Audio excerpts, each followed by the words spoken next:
आपने जो अभी देखा वो बहुत ही बेहतरीन तरीके से हमारे इस चैप्टर को एक्सप्लेन करता है, that's locomotion and movement.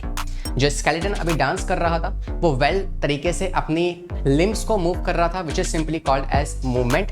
And जब वो इस तरीके से मूव कर रहा था, this is simply called as, you can say that's locomotion, right. So this chapter is all about this locomotion and movement and I hope that you have done this chapter. आज के हमारी इस interaction के अंदर we are going to talk about top 50 questions from this chapter. और ये सिर्फ सवाल ही नहीं, ये PYQs हैं, मतलब पिछले कुछ सालों में ये सवाल रिपीट हुए हैं या फिर आ चुके हैं। तो उन्हीं सवालों को आज हम लगाने वाले हैं। And before just moving ahead want to tell you कि यार ये चैप्टर बेहद ही आसान है। अगर आपने एक बार भी इस चैप्टर को पढ़ा हुआ है, इट्स टू सिंपल, है ना। बस आप चैप्टर को पढ़ लो एक बार, सवाल आपसे अपने आप से लगने लग जाएंगे। दूसरी बात, इस चैप्टर में 2-3 ज़्यादा नहीं, बस 2 या 3 डायग्राम्स दिए गए हैं। उन डायग्राम्स को बहुत ही ध्यान से देखना, बिकॉज उससे सवाल बन सकते हैं। और तीसरा, इस चैप्टर में कुछ खास कॉम्प्लेक्स चीज़ें नहीं है, इट्स वेरी सिंपल। आधा पार्ट जो है वो आपको कवर करता है मसल्स के बारे में, like how the muscles contract, and rest of the part is covering your skeleton system. Okay, so good wishes कि यार आपने इस चैप्टर कंप्लीट कर लिया होगा। अब हम सीधे इसके सवालों की तरफ मूव कर रहे हैं। And once again I welcome you to this beautiful channel that's NEET Niketan. My name is Lakshya, I am your biology educator. और अब हम स्टार्ट करने वाले हैं हमारे इस सेशन। आइए मूव करते हैं इस सेशन की तरफ।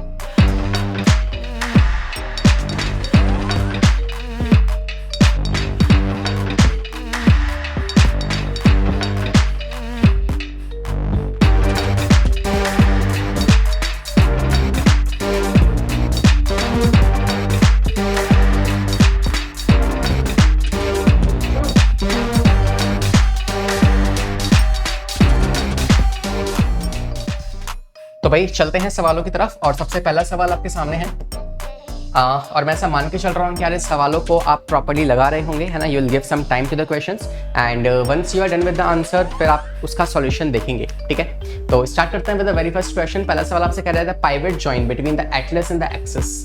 एटलस और एक्सिस जो आप जानते हैं वर्टिब्रा में आपके सर्वाइकल रीजन में पाए जाते हैं। तो इनके बीच का जो जॉइंट है पाइवट जॉइंट, वो किस तरह का जॉइंट है? Is this the cartilaginous joint, या फिर साइनोवियल जॉइंट है, सैडल जॉइंट है, या फिर आपका फाइब्रस जॉइंट है? आप जानते हैं फाइब्रस जॉइंट जो है ये इमूवेबल है, मूव नहीं कर सकते, but my head it can move, है ना। नोडिंग कर सकता हूँ, यस कर सकता हूँ, तो इट्स अ मूवमेंट बन। तो ये आंसर तो नहीं हो सकता, ठीक है। अच्छा, मैं आपको इसका सही आंसर बताता हूँ। इससे पहले आई होप कि आपने क्वेश्चन ट्राई कर लिया है। So share the correct answer is option number B, that's synovial joint. आपको पता है 6 तरह के साइनोवियल जॉइंट्स होते हैं, है ना। हिंज हो गया, सैडल हो गया, बॉल एंड सॉकेट, है ना। तो there are different type of synovial joint. उन्हीं में से एक जॉइंट कौन सा है आपका? पाइवट। तो पाइवट जो है वो आपका एक साइनोवियल जॉइंट होता है। This is the correct answer, ठीक है। अगले सवाल पे आते हैं। क्वेश्चन नंबर 2 आपसे कह रहा है out of X pair of ribs. तो कितनी रिप्स होती हैं, कितने पेयर ऑफ रिप्स हैं, ये आपको बताना है, ठीक है। इसके अलावा कह रहा है Y pair are true ribs. जो वाई है वो कितनी है? ट्रू रिप्स होती है। Select the correct option given there, जहां पे आपको एक्स और वाई बताना है क्या होगा। तो भाई बहुत सिंपल सा जवाब है, आप सोच लीजिए, then will discuss the answer together. हम जानते हैं यार कितनी पेयर ऑफ रिब्स होती हैं? There are total 12 pair of ribs, right. There are total 12 pair of ribs. उसमें से ट्रू रिब्स कितनी होती हैं? आपको पता है स्टार्टिंग की जो 7 पेयर होती है, 7 स्टार्टिंग पेयर्स जो है, दीज आर व्हाट, ये जो स्टार्टिंग की पेयर्स होती हैं आपके पास, वो आप जानते हैं कैसी होती हैं? These are true ribs, okay. और बाकी की जो इसके बाद 8th 9th और 10th आएंगी, वो कैसी होती हैं? फॉल्स। 8th 9th और 10th जो है ये आपकी फॉल्स रिब्स है। एंड लास्ट की जो 11th और 12th है उसे आप कहते हो फ्लोटिंग रिब्स, उसे आप कहते हो फ्लोटिंग रिब्स, जो कि किडनी को प्रोटेक्ट करती हैं। They are not attach with the sternum, है ना। तो भाई यहाँ से सही जवाब क्या आएगा हमारा? ऑप्शन नंबर डी मुझे दिख रहा है, which is X is representing the 12 and Y is representing 7, where you can see true ribs are attached to the dorsally to the ventral column and ventrally to the sternum। तो आप जानते हैं कि ये वाली रिब्स जो है आपकी पीछे से जुड़ी हुई है, ठीक है, विद द यू कैन से वर्टिबल कॉलम, और आगे से ये स्टर्नम से जुड़ी होती है। तो ये डॉर्सली और वेंट्रली दोनों ही अटैच हो रखी है, that is why we call them as a true ribs. इसके बाद जो आपकी 8 9 10 होती है वो आपकी we can say ventrally attach नहीं होती है, इस वजह से आप उसे कहते हो क्या? False ribs. और लेकिन ये किससे अटैच है? आपकी ऊपर वाली रिब्स से अटैच हो रखी है। फॉर एग्जाम्पल अगर ये इस तरीके से रिब्स थी, तो इसमें से नीचे वाली जो होंगी ना 8 9 10, वो इससे तो जुड़ी हुई है लेकिन स्टर्नम से नहीं जुड़ी हुई, इससे जुड़ी हुई है लेकिन स्टर्नम से नहीं जुड़ी हुई है, और इसके बाद लास्ट की दो हैं वो तो ना तो इससे जुड़ी है ना ही स्टर्नम से जुड़ी है, इस वजह से उसको हम कहते हैं फ्लोटिंग रिब्स। ठीक है, वो ऐसे फ्लोट कर रही है और पीछे वर्टिबल से जुड़ी हुई होती है। तो this is the correct answer. आते हैं तीसरे सवाल पे। Third question is telling you, अच्छा यू कैन सी हियर सब कुछ यहाँ पे रिप्रेजेंट हुआ है। तो देख लीजिए ये वाले जो आपके पास ये स्टर्नम हो गया, ये हो गया स्टर्नम। ठीक है, इस स्टर्नम में आप जानते हो 1 2 3 4 5 6 7, ये 7 जो है ये तो जुड़ी है स्टर्नम के साथ।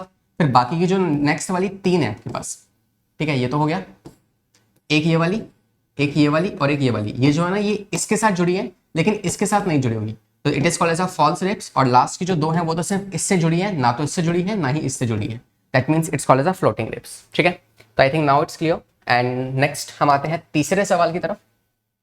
Question number 3 is telling you, question number 3 is telling you, name the ion responsible for the unmasking of active site.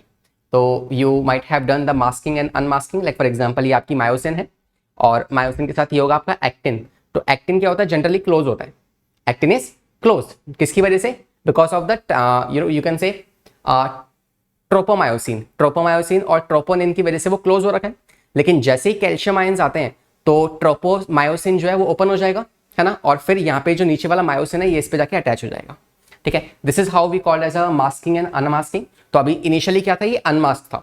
ठीक है, सॉरी इनिशियली वी कैन से ये मास्क हो रखा था, छुपा हुआ था, लेकिन जैसे ही इसके अंदर से ट्रोपोसिन निकला, है ना, ट्रोपोमायोसिन जैसे ही यहाँ से निकला तो ये क्या हो गया, अनमास्क हो गया। ठीक है, this is called as a masking and unmasking, concept आपने प्रॉपर्ली पढ़ा होगा। तो यहाँ पे कह रहा है कि कौन सा वाला वो आयन है जो कि अनमास्किंग ऑफ एक्टिव साइट के लिए रिस्पॉन्सिबल है ना, और क्रॉस ब्रिज फॉर्मेशन जो वहां पे होती है उसके लिए। तो आप जानते हैं कि यार कैल्शियम आयन है जो आता है, निकलता कहां से है कैल्शियम आयन, सार्कोप्लाज्मिक रेटिकुलम। ठीक है, सार्कोप्लाज्मिक रेटिकुलम से क्या निकलता है, कैल्शियम निकलता है। वो कैल्शियम जो है वो आपके मायोसिन और ट्रायोनिन को ट्रोपोमिन सॉरी है ना, ट्रोपोमायोसिन और ट्रोपोनिन को क्या करता है, वहां से रिमूव कर देता है। ठीक है, तो I hope this is clear to you. Option number A is the correct answer. Question number 4 आपसे कह रहा है कि ऑस्टियोपोरोसिस जो है is you can say age related disease of the skeletal system में अकर ड्यू टू, ये किस वजह से हो सकती है आपके पास ऑस्टियोपोरोसिस। तो osteo is something a word which is related to your muscle, you can say skeletal system, bones. Sir हमें इतना तो बताएं कि ये बोन से जुड़ी हुई आपकी डिसीज है।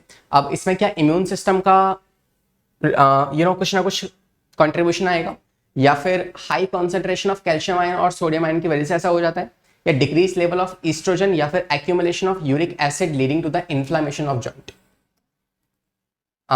देखो इसका आंसर 4th तो नहीं है, लेकिन मैं 4th के बारे में एक दो बातें बताना चाहूंगा। यूरिक एसिड, यूरिक एसिड जो है ये आप जानते हो एक तरीके से प्यूरिन में काउंट होगा, और इसके एक्यूमुलेशन से क्या होता है, आपके जॉइंट्स में पेन होना स्टार्ट हो जाता है, राइट। तो आप कहोगे कि एक्यूमुलेशन ऑफ यूरिक एसिड, और generally you might have seen some people जिनको टमाटर खाने की आदत है, रॉ टमाटर है ना, रॉ टमाटो कि सैलेड में ऐसी वो बहुत टमाटर खाते हैं, उन्हें पसंद है, मतलब रोज ही खाते हैं वो। और इन दैट केस अगर वो प्रॉपरली पानी नहीं पी रहे हैं, है ना, ज़्यादा अच्छी क्वांटिटी में अगर वो पानी नहीं पी रहे हैं, तो इन दैट केस जो टमाटो है उसमें क्या आपके पास देयर आर यूरिक एसिड, जो कि आगे जाके क्या होगा, एक्यूमुलेट हो जाता है आपकी बोन्स के ऊपर, and then it may cause the inflammation in the joints and some kind of problems over there. Okay, तो बाकी this is not the correct answer. अगर हम बात करें ऑप्शन नंबर 1 की, तो ये इम्यून रिस्पॉन्स भी नहीं होता, और हाई कॉन्सेंट्रेशन ऑफ कैल्शियम और सोडियम से भी ये डिसऑर्डर नहीं होता। Option number C is the correct answer which is the decrease level of estrogen. जो आपका ऑस्टियोपोरोसिस है, इसमें क्या होता है, आपकी बोन्स वीक पड़ जाती है, बोन्स वीक पड़ रही हैं, फ्रैक्चर होने के चांसेस ज़्यादा हो रहे हैं। द फीमेल जो कि लाइक प्रेगनेंसी से अभी निकली है, या फिर मेंस्ट्रुअल साइकिल के बाद क्या होता है, उनकी बोन्स वीक पड़ जाती हैं। ठीक है, आफ्टर प्रेगनेंसी क्या होता है, बोन्स वीक पड़ना स्टार्ट हो जाती हैं, बिकॉज जो ऑस्टियोक्लास्ट सेल होते हैं, ऑस्टियोक्लास्ट सेल, आपको पता है कि आफ्टर द प्रेगनेंसी और मेंस्ट्रुअल साइकिल यू कैन सी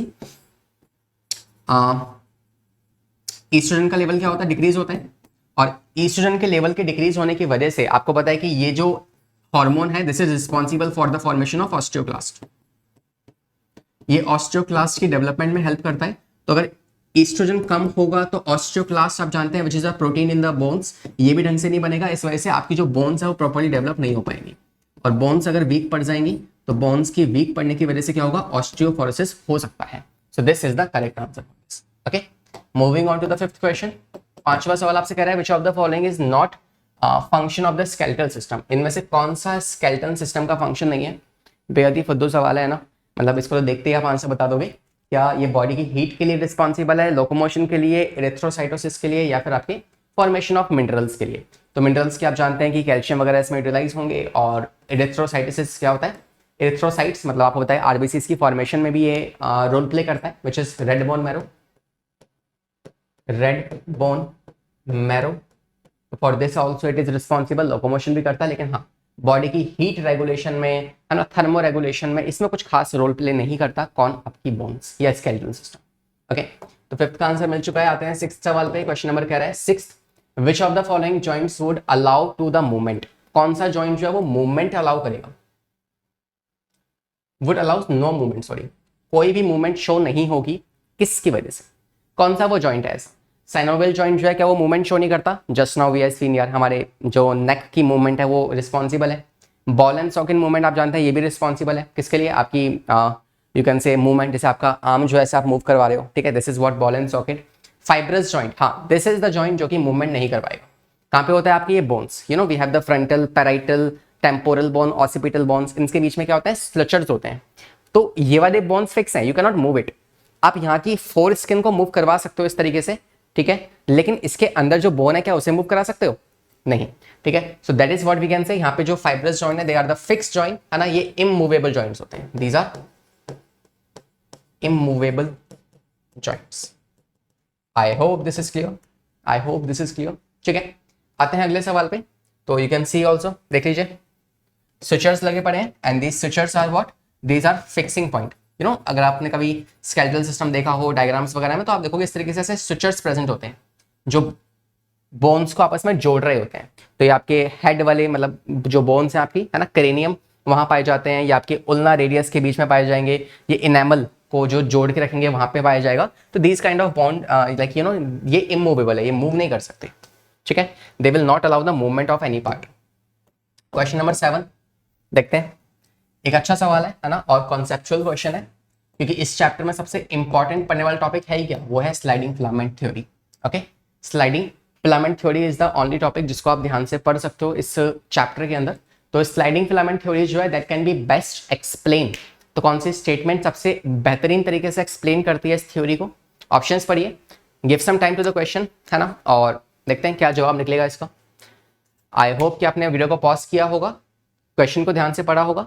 देखते हैं, मैं आपको बता दूं स्लाइडिंग फिलामेंट थ्योरी कहती क्या है, ये आपसे सिंपली कहती है कि यार सबसे पहले क्या होगा, सीएनएस से सिग्नल्स आएंगे, वो सिग्नल्स आएंगे न्यूरोट्रांसमीटर के थ्रू, और एक एक्सोन आप जानते हो, एक्सोन जो है वो सिग्नल्स कैरी करती है, एक्सोन सिग्नल लेके आएगी, और लास्ट में क्या होता है, बल्ब होता है ना, उसमें क्या होता है, एसिटाइल कोलाइन के वेसिकल्स होते हैं। एसिटाइल कोलाइन एक हार्मोन है, आपको पता है, न्यूरोट्रांसमीटर है। तो जैसे वेसिकल्स में जो एसिटाइल कोलाइन इंफॉर्मेशन लेके आया है, वो वेसिकल्स फटते हैं, और फटने के बाद कहाँ पे गिर जाते हैं, वो एसिटाइल कोलाइन जो न्यूरोट्रांसमीटर है वो कहाँ गिरेगा, वो गिरेगा आपके मसल्स के ऊपर। तो मान लो ये मेरी मसल है, और यहाँ से आए थे कौन, सीएनएस और न्यूरॉन्स जो है वो सिग्नल लेके आए थे, तो वो सिग्नल्स लेके जो आए हैं वो यहाँ से इस तरीके से मेरे जो मसल है उस मसल पे गिर जाएंगे न्यूरोट्रांसमीटर, ठीक है, और फिर सिग्नल पास होगा। अब मेरे न्यूरोट्रांसमीटर जो है उसके अंदर क्या होता है, एक प्लाज्मा मेम्ब्रेन होती है, वहां पे वो सिग्नल्स जाएंगे। प्लाज्मा मेम्ब्रेन को क्या कहते हैं, we call it as a sarcolemma. तो सार्कोप्लाज्म और फिर सार्कोलेमा, जो आपके पास प्लाज्मा मेम्ब्रेन है, वहां से सिग्नल जाएंगे अंदर। आपको पता है सार्कोलेमा जो है वो अंदर की तरफ फोल्ड हो रखी होती है, और क्या बनाती है, टी टिब्यूल्स बनाती है। तो टी टिब्यूल्स के अंदर जाएंगे क्या, आपके सिग्नल्स। अब टी टिब्यूल से वो सिग्नल पास होंगे आपके एक्टिन और मायोसिन के पास। अब वहां पे नीचे बैठा हुआ है मायोसिन, और ये है आपका एक्टिन, ठीक है। अब जैसे ही वो टी टिब्यूल्स के पास न्यूरोट्रांसमीटर गया, वहां से वो पहुंचेगा साइटोप्लाज्म में। Cytoplasm of muscles is called as sarcoplasm. Sarcoplasm में जाने के बाद वहां पे होगा आपका सार्कोप्लाज्मिक रेटिकुलम, जो कि ईआर होता है, एंडोप्लाज्मिक रेटिकुलम। वहां पे जाते ही एंडोप्लाज्मिक रेटिकुलम क्या करेगा, कैल्शियम रिलीज करवा देगा। कैल्शियम जैसे ही रिलीज होंगे, तो ये आपका मायोसिन था, ये आपका एक्टिन था। एक्टिन बंद था जो कि हाइड हो रखा था, है ना। अब इस पे जैसे ही कैल्शियम एक्ट करेगा तो ये ओपन हो जाएगा, है ना, अनमास्क हो जाएगा, और इसके अनमास्क होने की वजह से मायोसिन इसमें एंटर कर जाएगा और इसको पुश कर देगा, ऐसे खींच लेगा, ठीक है। This whole theory is the best explanation for this sliding filament theory. इसी को आप कहते हो स्लाइडिंग फिलामेंट थ्योरी। तो मैंने शॉर्ट फॉर्म में आपको समझा दी है, प्रॉपर थ्योरी आपने पढ़ी होगी जो आपने चैप्टर पढ़ा होगा, ठीक है। तो ये देखते हैं क्या होगा इस सवाल का जवाब। आप देखते हैं कि एक्टिन और myosin filament do not shorten but rather sliders pass. तो भाई जो आपके पास मायोसिन था और जो एक्टिन था, क्या उनकी जो साइज है वो छोटे हो रहा है क्या? नहीं, वो एज इट इज है। ये ऐसे प्रोटीन्स हैं जिनका साइज सेम रहेगा, ये छोटे नहीं होंगे, बस स्लाइड कर जाते हैं ऐसे आगे पीछे आगे पीछे आगे पीछे ऐसे स्लाइड करते हैं, साइज छोटा मोटा नहीं होता है इनका, ठीक है। This is the correct statement. दूसरा कह रहा है आपसे कि when the myofilament slide passes, जब ऐसे फिलामेंट्स आपस में स्लाइड होते हैं तो मायोसिन जो होता है जो कि थिक फिलामेंट है वो छोटा हो जाता है। नहीं, कोई फिलामेंट छोटा नहीं होता। नेक्स्ट कह रहा है when myofilament slide passes each other, actin filament छोटा हो जाता है? नहीं, कोई फिलामेंट छोटा नहीं होता। और लास्ट कह रहा है एक्टिन मायोसिन दोनों ही छोटे हो जाते हैं? नहीं, कोई छोटा नहीं होता, साइज सेम रहेगा, बस स्लाइडिंग होने वाली है।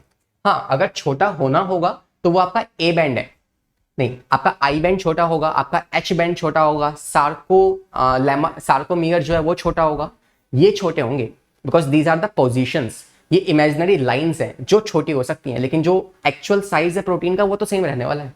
ओके, सो आई थिंक मैंने आपको इस सवाल को समझा दिया है। आते हैं अगले सवाल पे, क्वेश्चन नंबर 8 कह रहा है stimulation of muscle fibres by a motor neuron occur at. तो कौन है भाई, कौन सी वो जगह है जहां पे स्टिमुलेशन डाला जाता है? तो वी ऑल नो कि यार ये आपके पास एक्सॉन है, ये एक्सॉन के बल्ब्स हैं जो सिग्नल लेके आए थे, न्यूरोट्रांसमीटर, और यहाँ पे आपका मसल है। This is your muscle,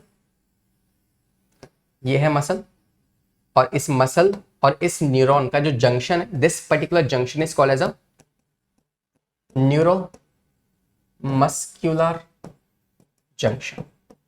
neuro muscular junction ऐसा आप कहते हो। दिस इज मतलब option number A is the correct answer, ठीक है। ये वाला वो पोर्शन है जहां पे आपके ट्रांसमीटर्स को डाला जाएगा, ठीक है। ओके, इसे एंड प्लेट भी कहते हैं, एंड प्लेट मोटर। यहाँ पे it is also called as end plate motor. So I think this is clear to you. 2014 का आया हुआ सवाल था। क्वेश्चन नंबर 9 देखते हैं, कह रहा है the H zone in the skeletal muscle fibres is due to. जो एच जोन होता है, जो एच जोन होता है वो क्या है, आपको ये बताना है। तो अगर आपको स्ट्रक्चर प्रोबेबली याद हो तो मैं आपको याद दिला दूं, याद ना हो तो मैं आपको याद दिला दूं कि मान लीजिए ये आपके पास क्या है, एक मसल फाइबर है जिसके अंदर this is a muscle fibre. इस मसल फाइबर में आपको दिखेगा कि ये होंगे आपके पास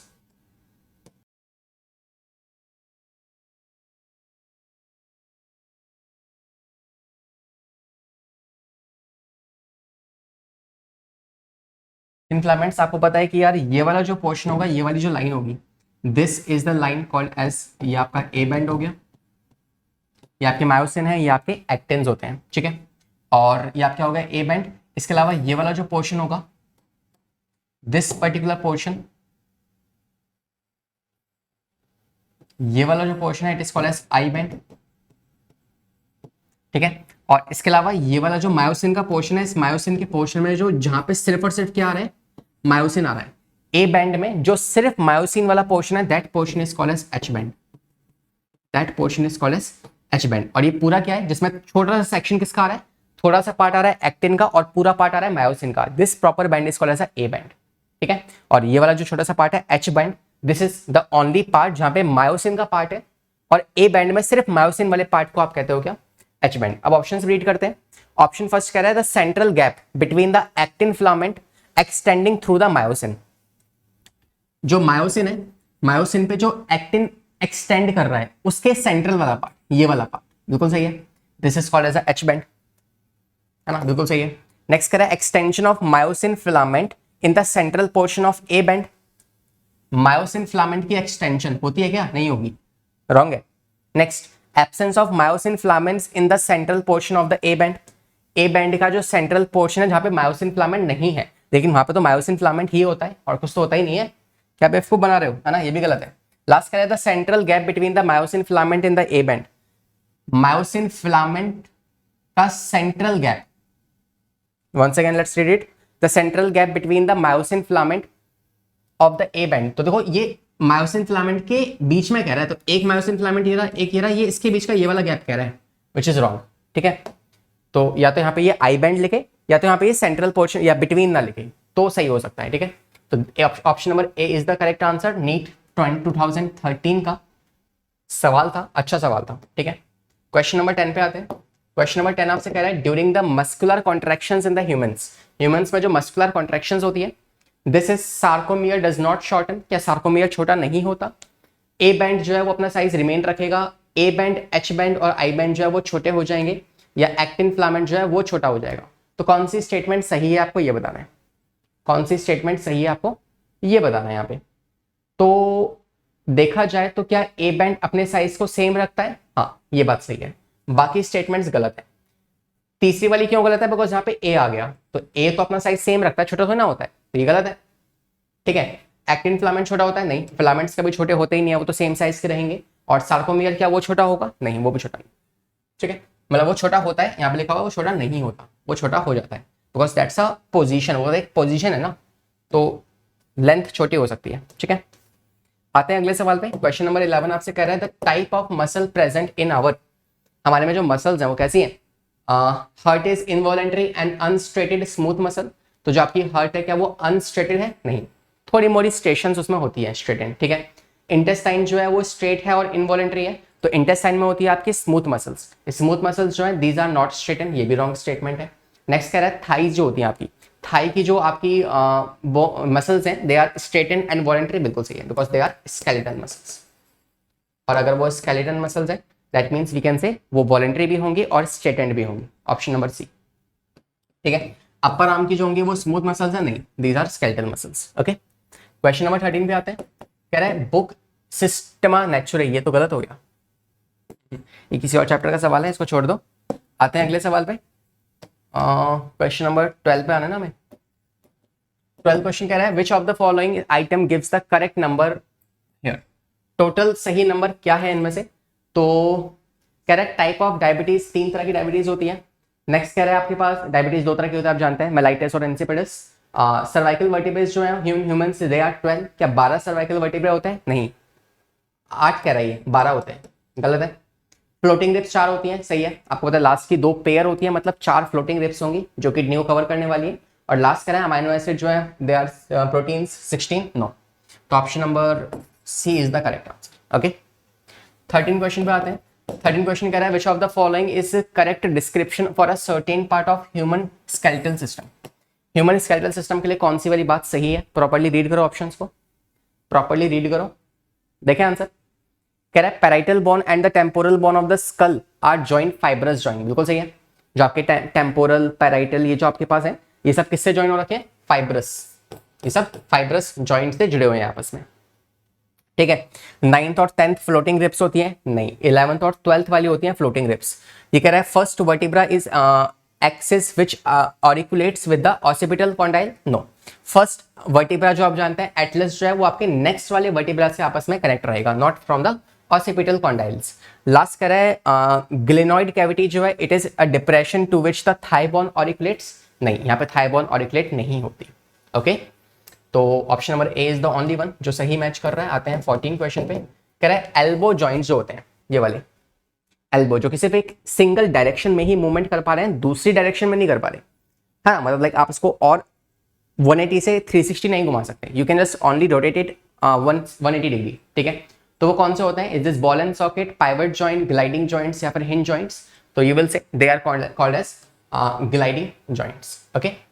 अरे सॉरी, ग्लाइडिंग नहीं, आपको sorry hinge joint, okay, hinge joint होगा, ठीक है। Gliding is not the one, hinge joint वो है जो कि आपके एक सिंगल पार्ट में ऐसे मूव करवाएगा, पीछे 360 नहीं लेके जा सकता, ठीक है। तो option number A is the correct answer. आते हैं 15 क्वेश्चन पे। 15 क्वेश्चन कह रहा है in human body which of the following is anatomically correct, कौन सी वाली बात एनाटॉमिकली सही है? सही है। कॉलर बोन्स 3 पेयर होते हैं क्या? नहीं। स्लाइवरी ग्लैंड्स 1 पेयर है? नहीं, 3 पेयर होती है ना, आपको पता है, सबलिंगुअल, मैक्सिलरी और पैरोटिड। और क्रेनियल नर्व्स जो होते हैं क्या ये 10 पेयर्स होते हैं? और फ्लोटिंग रिब्स 2 पेयर है? तो नहीं, ये भी गलत है, ये भी गलत है, ये भी गलत है, option number D is the correct answer, ठीक है। 15 भी हो गया हमारे पास, 16 पे आते हैं। कह रहा है the contractile protein of skeletal muscles involving the ATPase, ATPase आपको पता है क्या होता है? एक एंजाइम जो कि एटीपी को तोड़ेगा, किसमें? एडीपी और फॉस्फेट में, ठीक है।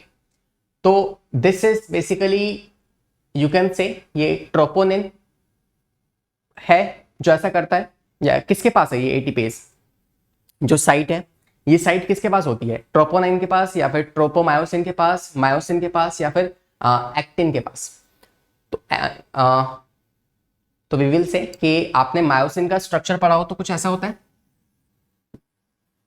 जिसमें से ये होगा आप इसका हेड वाला पोर्शन है ना। हेड वाले पोर्शन में जानते हो दो तरह की दो साइड्स होती हैं, एक होती है एक्टिन ज्वाइनिंग साइड जहां पे एक्टिन आके ज्वाइन करेगा, और एक साइड होती है एटीपीज वाली जहां से एटीपी रिलीज होके और फिर इसको एनर्जी देंगे, एनर्जी की वजह से ऐसे मूव कर पाएगा और एक्टिन में घुस पाएगा। तो ये सारी साइड किसकी है आपके मायोसिन की साइड।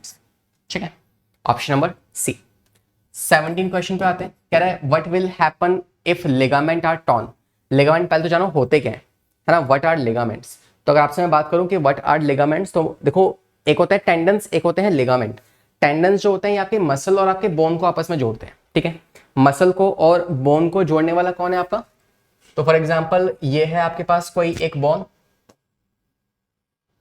ठीक है, ये अगर एक बोन है और यहां से आप देखोगे कोई इस तरीके से ये कोई मसल जा रही है, तो इनको आपस में जोड़ने वाला कौन होगा, दैट इज टेंडन। ठीक है, लेकिन मैं बात करूं एक बोन को दूसरी बोन के साथ जोड़ने वाला कौन होता है, वो होता है आपका लिगामेंट। तो अगर लिगामेंट टूट जाएगा तो इट मींस वी कैन से कि आप कह सकते हो कि they will be less movable joints, जो जॉइंट्स होंगे वो ढंग से मूव नहीं कर पाएंगे और उसमें पेन भी होने वाला है। Option number B is the correct answer. ठीक है, कहते हैं ना हमारे लाइक जो आपके पास एंकल है उसका लिगामेंट टिगर हो गया।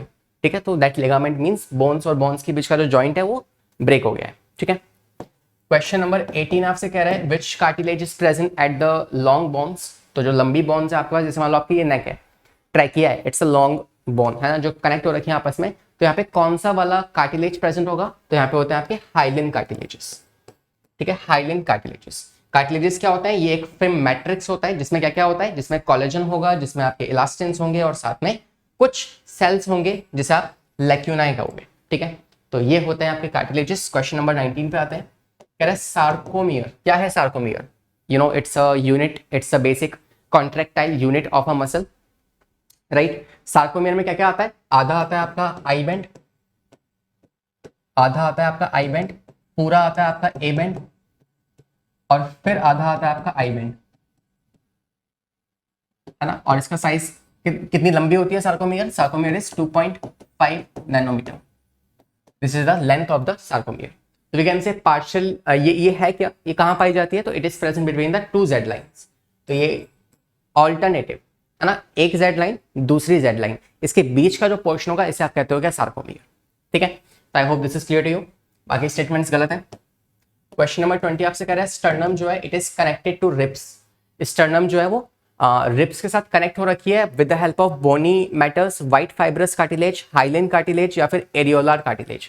तो it is connected with the help of hyaline cartilages. तो आपको बताइए स्टर्नम है, स्टर्नम का पहला वाला पार्ट क्या होता है, मनुब्रियम। दूसरा वाला पार्ट क्या होता है, this is called as a body, या फिर इसे आप मीजो स्टर्नम भी कहते हो, है ना, मीजो स्टर्नम।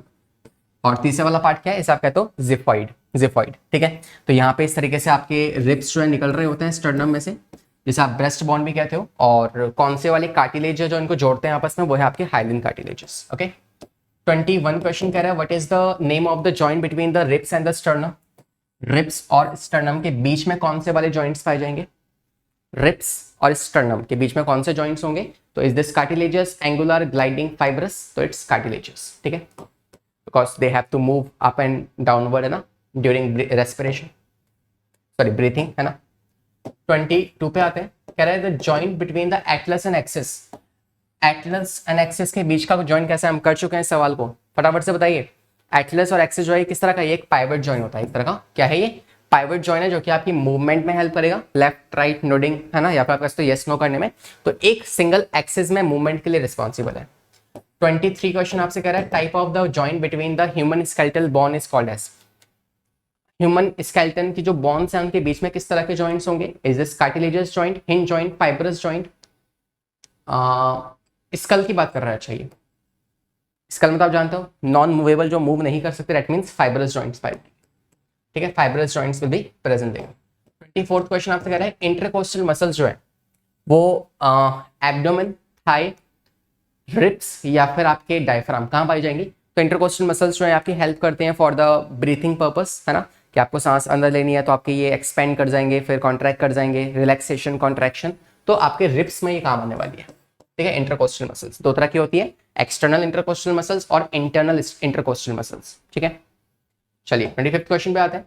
25 क्वेश्चन आपसे कह रहा है select the correct matching from the following, सही मैच कौन सा इनमें से, plasma membrane of muscle fibres sarcolemma, cytoplasm of muscle fibres sarcoplasm, endoplasmic reticulum को आप कहते हो सार्कोप्लाज्मिक रेटिकुलम, या सभी के सभी। तो यार मेरी नजर में कोई भी गलत नहीं है, सारे के सारे सही हैं, option number D, all of दीस।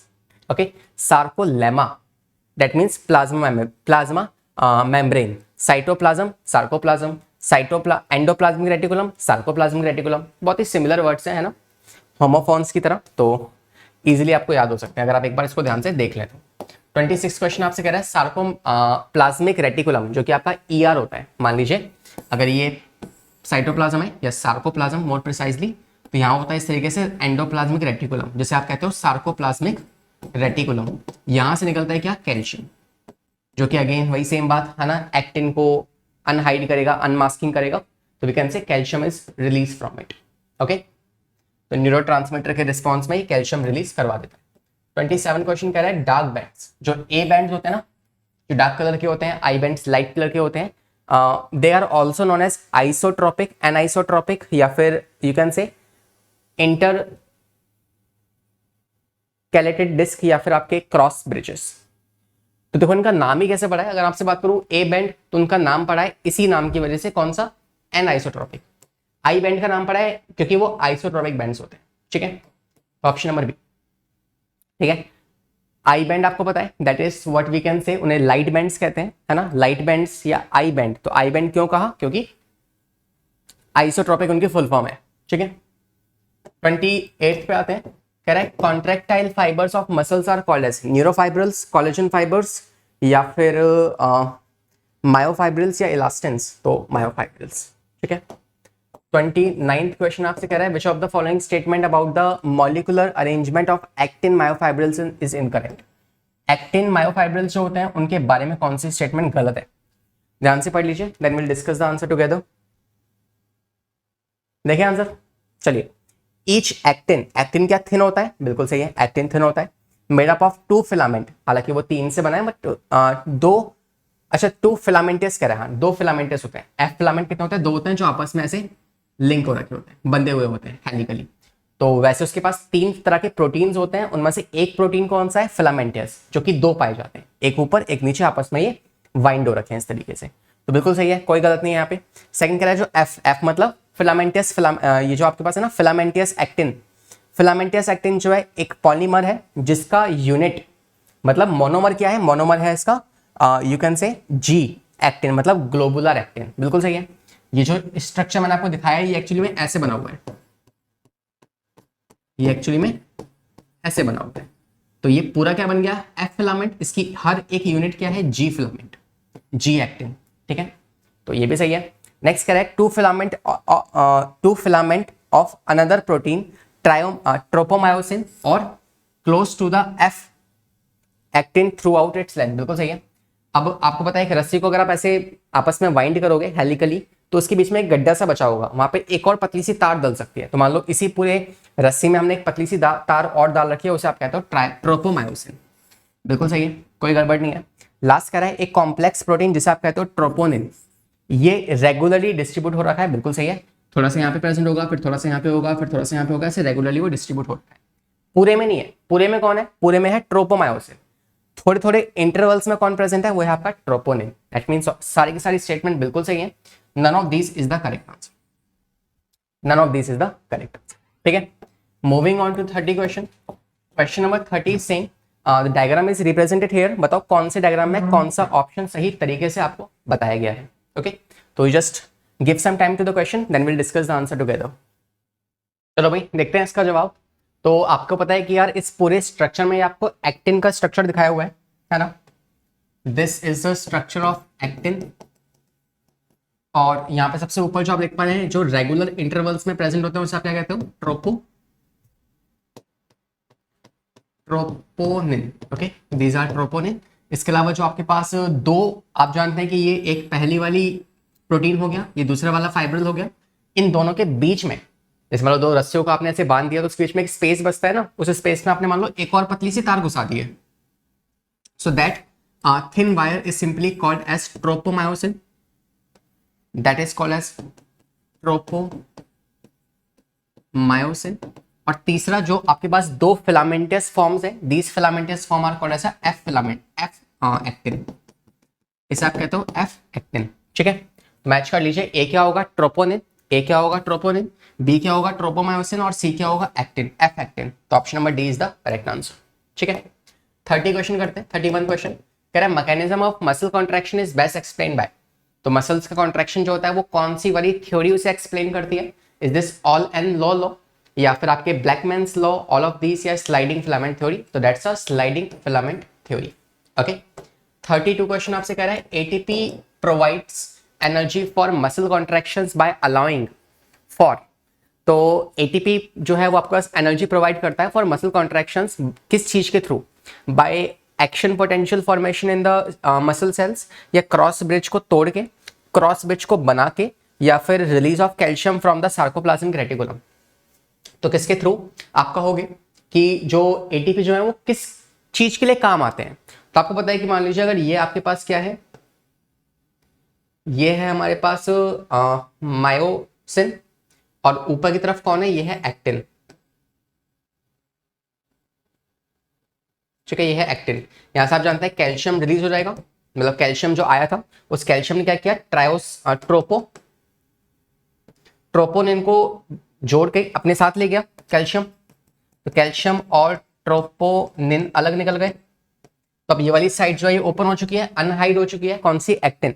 तो जो एक्टिन है वो अनहाइड हो गया है, और यहाँ पे ये जो कैल्शियम, ये जो आपके पास मायोसिन है, मायोसिन के पास क्या होता है, एटीपी होते हैं। It has a ATP side, जिसपे क्या होता है, एटीपीएज होता है, जो एटीपी को तोड़ के क्या बना देगा, एडीपी प्लस में फॉस्फेट। तो यहाँ से क्या होगा, अब यहाँ से जैसे ही एटीपी टूटेगा तो एनर्जी निकलेगी, उस एनर्जी की वजह से ये मायोसिन जो है ये एक्टिनिन के अंदर घुस जाएगा, मायोसिन जो है वो एक्टिनिन के अंदर घुस जाएगा। For example this is myosin, मैं ऐसे दिखाता हूँ, ये मायोसिन है मान लो, और ये क्या है, ये आपका एक्टिन है। तो मायोसिन जो है यहाँ से ये एक्टिन बंद था, लेकिन कैल्शियम आया, एक्टिन को ओपन किया, और यहाँ से ओपन होने की वजह से आपको पता है कि जो नीचे मायोसिन है उसमें एटीपी ब्रेक हुआ, एटीपी के ब्रेक होने की वजह से ये इसके अंदर चला गया इस तरीके से। ठीक है, this is how it happens. तो वी कैन से इसे कहते हैं क्रॉस ब्रिज फॉर्मेशन। ये क्या बन चुका है, क्रॉस ब्रिज बन चुका है इनके बीच में, that means option number C is the correct answer. तो मायोसिन और एक्टिन के बीच में, या मायोसिन का एक्टिन के अंदर जाके क्रॉस ब्रिज बनाना इज कॉल्ड एज अ, यहाँ पे आपके एटीपी का इस्तेमाल होगा। ओके, 33 क्वेश्चन आपसे कह रहा है मोटर एंड प्लेट्स, तो ये किसका नाम है, मोटर एंड प्लेट्स जो है आप कहते हो न्यूरोट्रांसमीटर। ठीक है, न्यूरोट्रांसमीटर का दूसरा नाम है क्या, that is motor and plates, not neurotransmitter, it's neuro muscular junction. जो ये आपके पास एक्सॉन है, इसमें न्यूरोट्रांसमीटर है विच इज एसिटाइलकोलाइन, है ना, और यहाँ पे आपकी मसल, ये मसल है, इसका जो जंक्शन है, this junction is called as a end plate motor, या मोटर एंड प्लेट और न्यूरोमस्कुलर जंक्शन।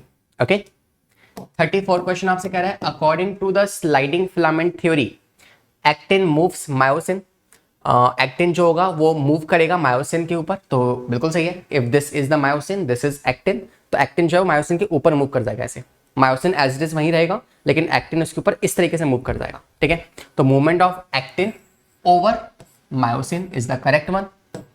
बाकी मायोसिन क्या एक्टिन के ऊपर मूव करता है? नहीं, मायोसिन मूव नहीं करेगा। बोथ मायोसिन एक्टिन दोनों एक दूसरे के ऊपर मूव करेंगे? नहीं, नन ऑफ दिस नहीं। Option number A is the correct answer. 35 से कह रहा है put the following statement in a proper order to describe the muscular contractions. Muscular contractions को डिफाइन करने के लिए आपको बताना है statement for proper order to describe, कौन सी स्टेटमेंट सही है और सही ऑर्डर में अरेंज करना है। तो सिग्नल सीएनएस से जाएंगे, सबसे पहला स्टेप ये होता है। सबसे पहले क्या होता है, सीएनएस से सिग्नल्स निकलते हैं। दूसरा स्टेप क्या होता है, जनरेशन ऑफ एक्शन पोटेंशियल, या फिर रिलीज ऑफ कैल्शियम, या न्यूरोट्रांसमीटर पास होगा, या सार्कोमियर शॉर्टन। तो नेक्स्ट स्टेप होता है न्यूरोट्रांसमीटर जो है वो एसिटाइलकोलाइन रिलीज करेगा, किस पे, न्यूरोमस्कुलर जंक्शन पे। उसके बाद क्या होगा, एक्शन पोटेंशियल जो सार्कोलेमा का है वो चेंज हो जाएगा। तीसरा स्टेप ये हो गया। ठीक है, चौथा स्टेप में क्या आएगा, कैल्शियम आयंस जो है वो रिलीज होंगे। हाँ बिल्कुल सही है, चौथा स्टेप ये होगा, और पांचवा स्टेप ये होने वाला है। मैच कर लो भाई। सबसे पहले कि आपके पास ये है तो फर्स्ट, फिर क्या आएगा, सेकंड नंबर पे कौन है, ये है, फिर आएगा फोर्थ, फिर तीसरे नंबर पे कौन है आपका, सेकंड, फिर आएगा सेकंड, फिर आएगा आपका थर्ड, और फिर आएगा आपका फिफ्थ। तो first fourth second third fifth, option number B. Okay, option number B is the correct answer. 36 आपसे कह रहा है which of the following muscle gets fatigue, कौन सी वाली मसल बहुत जल्दी थक जाती है। तीन तरह की मसल्स है, we have the cardiac muscle, smooth muscle और स्केलेटल मसल्स। कार्डियक मसल्स कभी नहीं थकती है ना, हमेशा काम करते हैं, that is why we call them as a workaholic. जिंदगी भर जब तक सांसें चल रही हैं तब तक आपकी कार्डियक मसल्स काम करती रहेंगी। दूसरी तरफ आपकी है स्केलेटल मसल्स। स्केलेटल मसल्स वो मसल्स हैं जो बहुत जल्दी थक जाती है, थोड़ा सा काम करेंगे थक जाएंगी, थोड़ा सा काम करेंगे थक जाएंगी। और जो आपकी स्मूथ मसल्स हैं वो रेयरली थकती हैं, बहुत कम थकती हैं, बिकॉज वो इंटरनल ऑर्गन्स को रेगुलेट कर रही है, ठीक है, क्योंकि वो ग्रेजुअली बहुत धीरे धीरे काम करती रहती है, इसलिए वो थकती भी नहीं है। तो स्मूथ मसल्स और कार्डियक मसल्स नहीं थकती, लेकिन स्केलेटल मसल्स बहुत जल्दी थक जाती है, that means option number A is the correct answer. 37 आपसे कह रहा है relaxation of muscles is due to pumping of calcium ion into the sarcoplasmic cisternae. हाँ, रिलैक्सेशन इसी वजह से होगा क्योंकि कैल्शियम आयन जब रिलीज हुए थे तब क्या हुआ था, कंट्रैक्शन हुआ था, लेकिन जब इन कैल्शियम आयंस को वापस से डाल दिया जाएगा सार्कोप्लाज्मिक रेटिकुलम के अंदर तो क्या होगा, रिलैक्सेशन हो जाएगा, ठीक है। तो this is what is explained in the you can से इन द थ्योरी, है ना, आपके पास यही स्लाइडिंग मास्क थ्योरी जो है उसमें आपका यही बताया गया है। 38th क्वेश्चन आपसे कह रहा है during the muscle contractions, muscle contraction में क्या होता है, आपको पता है कि मसल कॉन्ट्रैक्शंस में केमिकल एनर्जी जो है वो मैकेनिकल एनर्जी में चेंज हो जाती है, केमिकल एनर्जी जो है वो मैकेनिकल एनर्जी में चेंज हो जाती है, that means option number B is the correct answer, ठीक है। तो ये 39 है, इसके अलावा कुछ क्वेश्चंस या मिसिंग है, I just send some questions in the description, last के 10 क्वेश्चन तुम्हारा होमवर्क है, उन क्वेश्चंस को आप खुद से करोगे, ठीक है, और उनके आंसर्स आपको मिल जाएंगे डिस्क्रिप्शन के अंदर। Just make sure to check out the links in description. And that was this session, जिसमें हमने आज कुछ 40 तक क्वेश्चन कंप्लीट किए हैं और बचे हुए 10 क्वेश्चन जो है दैट्स योर होमवर्क, तो make sure to attempt it by yourself. बाकी दिस वाज दिस क्लास, है ना, I hope you enjoy this one और आपको चैप्टर का रिवाइज भी हो गया होगा properly with the help of questions only. All the best for your the exam which is coming. और इसके अलावा if you want to study any other topic then simply search my name on YouTube, that's लक्ष्य sir, और आप simply NEET निकेतन search कर सकते हैं, ठीक है। तो मिलेंगे हमारी आने वाली मुलाकात में, पढ़ाई करते रहें, सेफ रहें, बाय बाय, टेक केयर।